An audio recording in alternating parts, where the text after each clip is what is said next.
بسم اللہ الرحمن الرحیم الحمدللہ رب العالمین الصلاۃ والسلام علی سید الانبیاء والمرسلین بالقاسم محمد اما بعد قال سبحانہ وتعالی بسم اللہ الرحمن الرحیم انا نحن نزلنا الذکر وانا لہ لحافظون۔ جتنے یہ منتظر ٹی وی چینل دیکھنے والے ہمارے ناظرین ہیں، میں سید علی احسن ان سب کو مباحلے کی مناسبت سے مبارکباد پیش کرتا ہوں، اور منتظر ٹی وی چینل والوں کی اس کاوش کو مالک اپنی بارگاہ میں ضرور قبول و منظور فرمائے۔ میں نے آپ کے سامنے بڑے مشہور و معروف آیت کی تلاوت کا شرف حاصل کیا، بس کوشش کروں گا کہ اس پر تھوڑی سی گفتگو کروں اور کچھ تاریخی حوالے سے چیزیں آپ کے سامنے پیش کروں۔ خدا تعالیٰ قرآن میں ارشاد فرماتا ہے کہ ہم نے اس ذکر کو نازل کیا اور ہم ہی اس کی حفاظت کرنے والے ہیں۔ تو اب آپ دیکھیں کہ خدا تعالیٰ تو بے شک ساری دنیا جانتی بھی ہے، مانتی بھی ہے، خدا تعالیٰ تو وحدہ لا شریک ہے، بلکہ میں بات اور آسان کروں، خدا تعالیٰ تو واحد بھی نہیں، جو چیز واحد ہو اس کی تقسیم ممکن ہوتی ہے، اور خدا تعالیٰ تو احد ہے، اور وہ احد ہو کر کہتا ہے کہ ہم نے اس ذکر کو نازل کیا اور ہم ہی اس کی حفاظت کرنے والے ہیں۔ تو اب یہ اس پر آپ خود سوچیں کہ یہاں خدا تعالیٰ نے ہم کا کیوں استعمال کیا، اور کیونکہ یہ ذکر ہے جو محمد مصطفیٰ کے قلب پر نزل بہ روح الامین علی قلبک کا، اللہ فرماتا ہے کہ ہم نے یہ ذکر مصطفیٰ کے قلب پر نازل کیا، اور کہیں پر آل محمد کا جگہ جگہ ارشاد ہے کہ نحن ذکر اللہ، ہم ہی اللہ کے وہ ذکر ہیں۔ تو اس لیے کیونکہ جب محمد مصطفیٰ صلی اللہ علیہ وآلہ وسلم کے کا نام جب سرکار نے اپنی رسالت کا اعلان کیا، تو لازمی بات ہے کہ دنیا میں اور مذاہب تھے، تو ان کو جب ان چیزوں کا پتہ چلا، ان کو معلوم ہوا، تو محمد مصطفیٰ کے پاس اپنا وفد بھیجتے تھے، گفتگو کرتے تھے، یہودی بھیجتے تھے، عیسائی بھیجتے تھے، آتش پرست بھیجتے تھے، تو ہر مذہب کے لوگ اپنا اپنا نمائندہ سرکار کے پاس بھیجتے تھے۔ واقعہ جو مباحلہ جو بہت مشہور واقعہ ہے ہمارے تاریخ کے اندر، اور اہل سنت علماء نے تو بہت جگہ اس کو بار بار مختلف حوالے سے نقل کیا، بے شک ہماری کتابوں میں تو یہ بارہا موجود ہے، اور ہم تو اسے عید مباحلہ کے نام سے مانتے ہیں، بے شک یہ مسلمانوں کی ہی فتح تھی۔ عید مباحلہ یعنی اسے ہم کہتے ہیں مباحلہ، لفظ مباحلہ ایک ہوتا ہے مجادلہ، ایک ہوتا ہے مباحثہ، ایک ہوتا ہے مباحلہ۔ اب جو مباحثہ اسے کہتے ہیں کج بحثی، کج بحثی یعنی ایک دوسرے کے ساتھ بحث کرنا، اس نے بحث کی، اس نے بحث کی، نتیجہ کچھ نہ نکلا۔ ایک ہوتا ہے مجادلہ، مجادلہ ہوتا ہے علمی گفتگو، کہ آپ نے علمی دلائل پیش کیے، سامنے والے نے بھی علمی دلائل پیش کیے، جس کے دلائل مضبوط ہوں وہ کامیاب تصور کیا جاتا ہے۔ اور ایک ہوتا ہے مباحلہ، مباحلے کی شرط یہ ہے یا تم نہیں یا ہم نہیں، بس یہ مباحلہ ہوا، اور ہوا اس طریقے سے کہ عیسائیوں کے تین بڑی شخصیتیں، اور روایتوں میں ملتا ہے کہ وہ تین بڑی شخصیتیں 70 گھڑ سواروں کے ساتھ، جو کہ بہترین لباس زیب تن کیے ہوئے تھے، محمد مصطفیٰ صلی اللہ علیہ وسلم کی خدمت میں حاضر ہوئے۔ وہ جو تین بڑی شخصیات تھے، ان میں سے جو پہلا شخص عیسائیوں کا تھا اس کا نام تھا عاقب سردار تھا، اور ایک عالم شخصیت تھی عیسائیوں کے اندر، اور جو دوسری شخصیت تھی اس کا نام تھا عبد المسیح۔ جو عبد المسیح تھا، عیسائی حضرات، عیسائی لوگ کوئی بھی مشکل پڑ جائے تو اس شخصیت سے رابطہ کرتے تھے، کیونکہ یہ سردار بھی تھا اور مشکل میں لوگوں کی مدد کرتا تھا۔ اور جو تیسری سب سے بڑی شخصیت اس وقت عیسائیوں کے ساتھ تھی، جو اس قافلے کو لیڈ کر رہی تھی، وہ تھی ابو حارثہ۔ یہ وہ شخصیت تھی جو کہ عیسائیوں کا اس وقت روحانی پیشوا بھی تھا، عالم بھی تھا، اور جو ایک تصور ہے آج روحانیت کا اسلام کے اندر، وہ اس تصور کو جو عیسائیت میں اس کا جس کا تصور تھا جس چیز کا، تو اس تصور کہ وہ اس ایک اعلیٰ اور خاص مقام پر تھا ابو حارثہ۔ روم کے بادشاہ نے اس شخصیت کے لیے کئی گرجا گھر تعمیر کروائے، اور اس کے لیے کئی عبادت کرنے کے لیے جگہ بنائی، اور یہ وہ شخصیت تھی جس کا نام ابو حارثہ ہے، جس کو روم کے بادشاہ نے قیمتی تحفے تحائف دیے، جس کا ایک اپنا عالی شان رہن سہن تھا۔ تو ابو حارثہ یعنی یہ تین شخصیات سرکار کے پاس جب ملنے کے لیے روانہ ہوئی اور ان کے ساتھ 70 گھوڑے بھی تھے. کچھ روایتوں میں صرف 3 شخصیات ہیں, کچھ روایتوں میں 70 گھوڑے میں, کیونکہ مباہلے کی متواتر 50 سے زیادہ روایتیں, یہاں تک کہ کچھ علماء نے اسی ایک واقعے کو مختلف انداز سے نقل کیا. لیکن میں جو آپ کے سامنے پیش کر رہا ہوں, میں خلاصہ پیش کر رہا ہوں, یعنی کہ جو چیز زیادہ کامن ہے. تو جب یہ سرکار کے پاس آنے لگے تو ابو حارثہ ایک خچر پر بیٹھا ہوا تھا, ایک خچر پر سوار تھے, اور جو اس خچر کی جو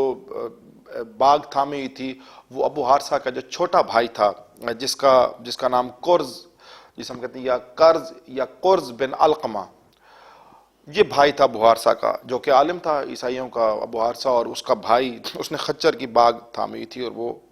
لے کر روانہ ہو رہے تھے مصطفیٰ کی طرف. تو راستے میں اس نے قرز نے محمد مصطفیٰ صلی اللہ علیہ وآلہ وسلم کی شان میں کمی کرتے ہوئے کچھ گستاخانہ جملے کہے, یعنی کہ جو کہ آپ کی شان کو زیب نہیں دیتے تھے. تو جب وہ جملے کہے تو ابو حارثہ جو خچر پر سوار تھا, تو یہ جملے سن کر وہ شدید غصے میں آیا اور اس نے اپنے ہی بھائی کو ڈانٹتے ہوئے کہا کہ تم نے جو کچھ محمد مصطفیٰ محمد عربی کے لیے کہے ہیں وہ سارے جملے تمہارے لیے ہیں, محمد کے لیے نہیں. تو اس کے بھائی نے فوراً کہا اگر تم محمد مصطفیٰ کی عظمت کے اتنے ہی قائل ہو, ان کی عزت کے اتنے ہی قائل ہو, ان کے منصب کے اتنے ہی قائل ہو, تو تم کیوں نہیں ان پر ایمان لے آتے, تو کیوں نہیں ان کو مان لیتے, ان کا اسلام قبول کر لیتے. اب جواب سنے گا ابو حارثہ کا, جو کہ اس وقت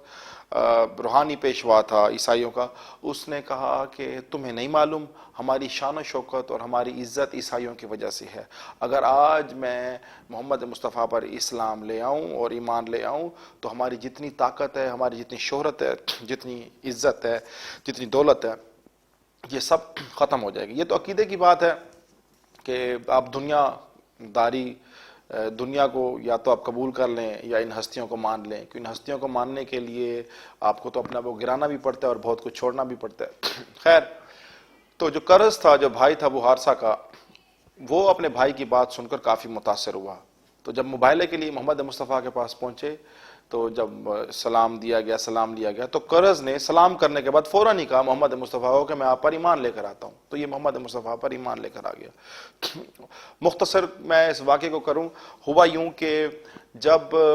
یہ سرکار کی خدمت میں بیٹھ گئے, کچھ روایتوں میں ہے کہ سب سے پہلے جب یہ سرکار کے پاس ملنے آئے تو محمد مصطفیٰ نے ان کے سلام کا جواب نہ دیا, اور جب ملنے لگے تو اپنا چہرہ مبارک دوسری طرف کر لیا. تو پھر یہ حضرت علی علیہ السلام کے پاس گئے تو حضرت علی نے فرمایا کیونکہ آپ اتنے قیمتی لباس اور آپ نے اتنا سونا جو اپنے بدن پر لگایا ہوا ہے, تو محمد مصطفیٰ کو یہ چیز پسند نہیں, وہ سادگی پسند کرتے ہیں. ایک روایت یہ بھی ہے. تو پھر یہ گئے, انہوں نے اپنا لباس تبدیل کیا, پھر محمد مصطفیٰ کے پاس آئے تو پھر سلام کیا تو سرکار نے جواب بھی دیا اور کہا کہ ہمیں سادگی پسند ہے, سونا مرد پر زیب نہیں دیتا, سونا مرد کو زیب نہیں دیتا. اور پھر سرکار نے فرمایا جب تم پہلے آئے تھے تو تمہارے ساتھ شیطان آ رہا تھا. خیر, میں مختصر اس واقعے کو اب آگے بڑھاتے ہوئے اور تھوڑا اور اختصار کرنا چاہوں گا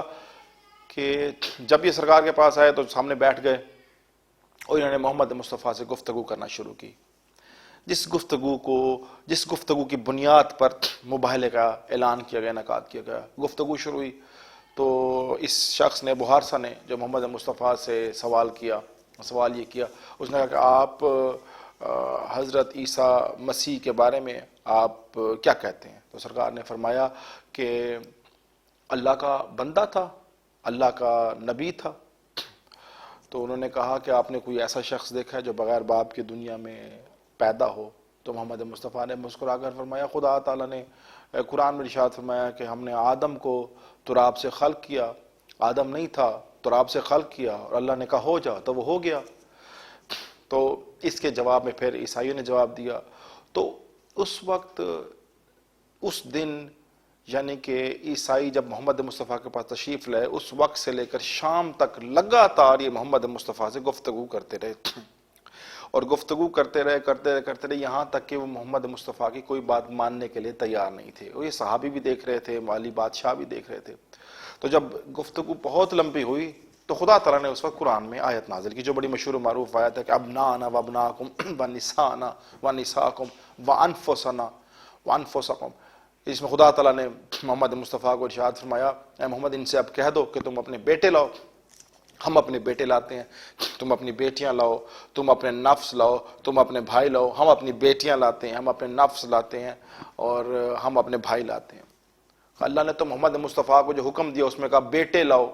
یا جمع کا صیغہ ہے بیٹیاں لاؤ، جمع کا صیغہ ہے. یہ نہیں کہا نفسوں کو لاؤ، جمع کا صیغہ ہے بھائی لاؤ، اگر جتنے بھائی ہیں لے کر آؤ. لیکن محمد مصطفیٰ اگلے دن جب روانہ ہوئے تو بیٹوں میں حسن حسین کو لیا. حسن علیہ الصلوۃ والسلام کا ہاتھ تھاما، حسین بادشاہ کو اپنی گود میں اٹھایا، حضرت علی کو ساتھ لیا، جناب سیدہ فاطمہ الزہرا سلام اللہ علیہ کو ساتھ لیا. یعنی آگے نبی تھے، دائیں حسن تھے، گود میں حسین تھے، محمد مصطفیٰ سے پیچھے جناب سیدہ تھیں، جناب سیدہ سے پیچھے حضرت علی علیہ الصلوۃ والسلام تھی. یعنی آپ اندازہ کریں کہ گھر سے نکلنا بھی ان کی ہر چیز میں حکمت ہے. یعنی اس طریقے سے چلے کہ جہاں پر محمد مصطفیٰ قدم اٹھا کے رکھتے تھے جناب سیدہ وہاں قدم رکھتی تھی، جناب سیدہ جہاں سے قدم اٹھا کے چلتی تھی آگے، علی بادشاہ حضرت علی علیہ الصلوۃ والسلام وہیں اپنا قدم رکھتے تھے. یعنی آپ اس بات کو یوں اس طریقے سے اپنے سینوں میں اس بات کو اس طرح سمیٹ کر اس کو رکھ لیں اور لے لیں کہ یعنی نبوت اور امامت کے پردوں میں جو شہزادی گھر سے باہر نکلے اسے بی بی فاطمہ الزہرا سلام اللہ علیہا کہتے ہیں. خیر، جب یہ مباہلے کے لیے روانہ ہوئے تو جو 3 سردار تھے جنہوں نے جگہ کا تعین بھی کیا تھا، ان سرداروں میں سے جو عیسائیوں کا جو پہلا سردار تھا عاقب، وہ بھی اپنے بیٹوں کو، بعض روایت میں کہ بچوں کو لے کر آیا، وہ بھی لے کر آیا. اب ساری گفتگو میں جو میں نے آپ کے سامنے کی ساری گفتگو میں جو ایک اہم ترین جملہ ہے، اہم ترین بات ہے، وہ یہ کہ جو عیسائیوں کا سردار تھا اس نے اپنے ساتھیوں کو کہا ہوا تھا ایک بات کا خاص خیال رکھنا. اور خدا کی قسم اس ایک بات کے اندر نا قیامت تک کے لیے سبق ہے ہر شخص کو، ہر مذہب والے کو، ہر مسلک والے کو. اس عیسائی راہب نے، عیسائی روحانی پیشوا نے اپنے لوگوں کا ایک بات کا خیال رکھنا کہ اگر محمد مصطفیٰ صلی اللہ علیہ وآلہ وسلم اگر آئیں اپنی اولاد کے ساتھ تو ان سے مباہلہ نہ کرنا، اور ہاں اگر محمد مصطفیٰ اپنے صحابی اور اپنے پیروکاروں کے ساتھ ہیں پھر چھوڑنا نہیں، پھر بالکل ڈٹ کر مقابلہ کرنا. تو یہ بیٹھے ہوئے تھے عیسائیوں کے سردار، یہ 3 بیٹھے ہوئے تھے سردار، اور پیچھے ان کے ساتھ 70 ساتھی بھی بیٹھے ہوئے تھے. تو ابو حارثہ نے دور سے محمد مصطفیٰ کو آتے دیکھا تو اس نے پہچانا نہیں. اس نے اپنے ساتھی سے پوچھا یہ محمد مصطفیٰ آ رہے ہیں، ان کے ساتھ یہ آگے 2 بچے اور یہ مستور، یہ کون ہے؟ تو ان کے ساتھی نے بتایا کہ ان میں سے جو محمد مصطفیٰ نے جس شخصیت کو اٹھایا ہوا ہے اسے یہ حسین علیہ السلام کہتے ہیں، یہ محمد کا سب سے پیارا نواسہ ہے. ساتھ میں حسن ہے، یہ محمد کا جگر کا ٹکڑا ہے. اور محمد کے پیچھے محمد کی بیٹی ہیں جسے محمد مصطفیٰ دنیا میں سب سے زیادہ محبت کرتے ہیں، اور اس سے پیچھے حضرت علی ہیں جو کہ ان کی بیٹی کے شوہر بھی ہیں، ان بچوں کے باپ بھی ہیں، اور محمد مصطفیٰ کے بھائی بھی ہیں. جب یہ سنا ابو حارثہ نے اپنے ساتھیوں سے تو ابو حارثہ اپنی جگہ سے کھڑا ہو گیا. جب وہ کھڑا ہوا تو اس نے برابر میں بیٹھے دوسرے سردار عاقب کو کہا جو اپنے بچے لے کر آیا تھا، کہا اپنے بچے یہاں سے واپس لے جاؤ. انہوں نے کہا کیوں؟ انہوں نے کہا جو میں دیکھ رہا ہوں وہ تم نہیں دیکھ رہے. انہوں نے کہا آپ کیا دیکھ رہے ہیں؟ انہوں نے کہا کہ میں یہ دیکھ رہا ہوں کہ اگر یہ ارادہ کریں یہ کچھ بھی کر سکتے ہیں. اب جملہ دیکھیں کہ ارادہ کریں تو کچھ بھی کر سکتے ہیں. عیسائی کہہ رہا ہے، ابھی بیٹھا نہیں ان کی محفل میں، ابھی ان کو مانا نہیں ہے، ابھی اسلام لے کر نہیں آیا، ابھی ان کی عظمت کا، فضیلت کا اس نے یعنی کہ محمد مصطفیٰ کی زبان سے نہیں سنا، لیکن وہ کہہ رہا ہے ان سے نہ کریں. اب میں بات کو اور مختصر کروں کہ جب محمد مصطفیٰ صلی اللہ علیہ وسلم آئے اور 2 زانو ہو کر سامنے بیٹھے، بعض ایک روایت میں ہے وہ سامنے ابو حارثہ بھی بیٹھا ہوا تھا، تو اس نے یہ کہہ کر انکار کر دیا مباہلے میں کہ ہم اپنی شکست تسلیم کرتے ہیں اور ہم آپ سے مباہلہ نہیں کریں گے. اور اس نے اپنے ساتھ ایک مڑ کہا یہ دیکھو یہ وہ ہستیاں ہیں. اب یہ جملہ سنیے گا اور اس کو یاد رکھیے گا، میں کہتا ہوں، اور یاد رکھیے اور اس کو آگے بھی پہنچائیے. کیوں؟ کیونکہ عظمت محمد مصطفیٰ اور عظمت آل محمد کا جملہ ہے. عیسائی کہہ رہا ہے، عیسائیوں کا سردار کہہ رہا ہے یہ وہ ہستیاں ہیں اگر چاہیں تو پہاڑوں کو ریزہ ریزہ کر دیں،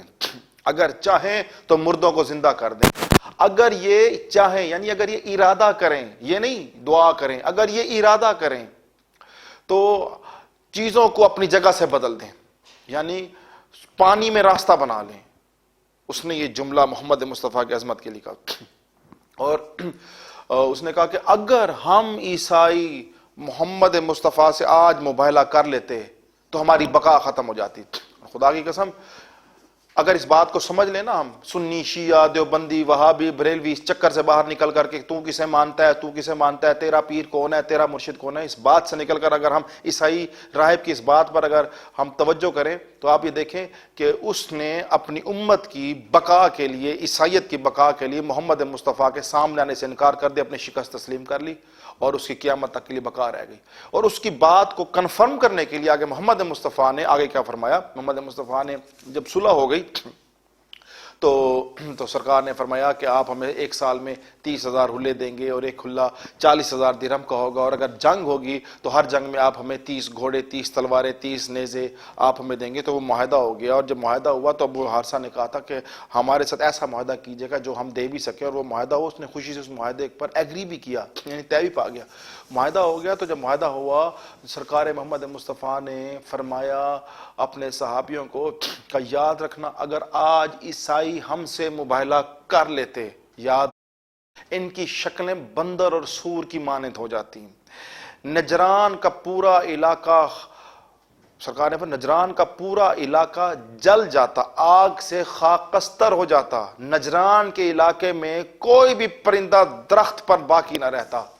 اور ایک سال کے اندر ان کی بقا کرۂ ارض پر ختم ہو جاتی۔ یعنی سرکار نے فرمایا کیونکہ وہ محمد و آل محمد کے سامنے آ رہے تھے اور سامنے آئے اور انکار کر دیا، سرکار نے فرمایا یعنی سرکار کہنا چاہے جو ہمارے سامنے آئے اس کی بقا ختم ہے، وہ تباہ ہے، وہ بندر اور سور کی مانند ہے۔ اور میں یہ دیکھنا چاہتا ہوں، آپ یہ دیکھیں محمد مصطفیٰ کے سامنے عیسائی نہیں آئے، ان کی بقا قیامت تک ہے، آپ مانیں یا نہ مانیں، ترقی بھی وہیں پر ہے، ہیومینٹی بھی وہیں پر ہے، قدر بھی وہیں پر ہے، ویلیوز بھی وہیں پر ہیں، انوویشنز بھی انہیں کے پاس ہیں، کریٹیویٹی بھی انہیں کے پاس ہے، یعنی کہ ریسرچ بھی وہی کر رہے ہیں، اور ان کی بقا اب آپ کے سامنے قیامت تک۔ اور جو محمد مصطفیٰ کے سامنے آئے، عیسائی تو نہ آئے لیکن محمد مصطفیٰ کے سامنے محمد مصطفیٰ کا کلمہ پڑھنے والے ہیں، تو آج دیکھ لیں وہ ہلاکت میں مبتلا ہیں۔ ہلاکت میں مبتلا کی سب سے بڑی دلیل یہی ہے کہ دنیا کے اندر آپ کا مقام نہیں، آپ کی عزت نہیں، آپ کی ویلیو نہیں، آپ علم سے دور ہیں، آپ انسانیت سے دور ہیں، قتل و غارت گری آپ کا مقدر بن چکی ہے۔ تو خدا کی قسم بس مختصر یہ کہنے کا مقصد یہ ہے، اگر انسانیت اپنی بقا چاہتی ہے، مسلمان اپنی عزت، عظمت اور بلندی چاہتے ہیں تو مباہلہ نہ کرنا، اگر صحابی پیروکاروں کے ساتھ ہیں تو ضرور ڈٹ کر مقابلہ کرنا۔ تو دیکھ لیں کہ بقا، عزت اور عظمت ہماری صرف اور صرف محمد و آل محمد کی چوکھٹ پر ہے اور ان کو ماننے سے ہے۔ والسلام۔